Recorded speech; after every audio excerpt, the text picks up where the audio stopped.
Now, without getting into the merits of the case itself, but his point was that by even instituting a fast day, a day of mourning, you are tampering with the calendar, with the Jewish calendar.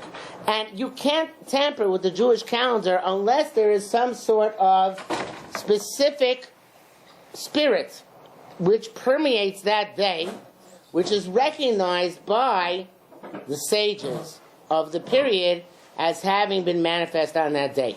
You know, the example which I always give is there is this modern Israeli observance, I shouldn't call it a holiday, modern Israeli observance of Yom HaShoah.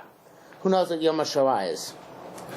Holocaust Memorial Day. So Holocaust Memorial Day always takes place on the 27th day of Nisan. No, it's a different memorial. So why does it take place the 27th day of Nisan? Who knows? Warsaw Ghetto Uprising? Warsaw Ghetto Uprising, right. So when did the Warsaw Ghetto Uprising actually occur? What war? The Warsaw Ghetto Uprising in the Second World War. Pesach. So how did they get the Chav Zayin Nisan?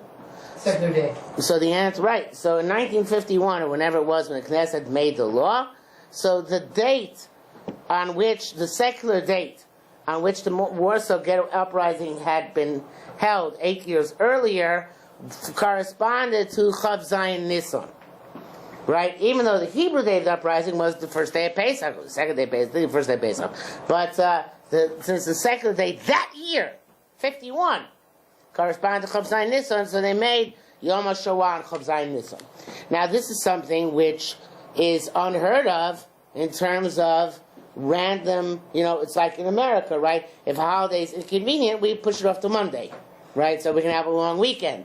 You can't do that with a Jewish holiday, because the Jewish holiday either is a Kedusha in the time, or it's not a Kedusha in the time. But it can't be a Kedusha which you make optional at some other time. This, by the way, is a big issue with the chief rabbinate a few years ago, and it's an ongoing issue. The chief rabbinate a few years ago came up in the state of Israel, came up with this tremendous brilliant idea that whenever Yom Ha'atzmaut, Israeli Independence Day, comes out on a Friday or a Sunday, they're going to move it. They're going to make it either Thursday or Monday. Why Sunday? What's wrong with Sunday? In order to prevent Chilul Shabbos.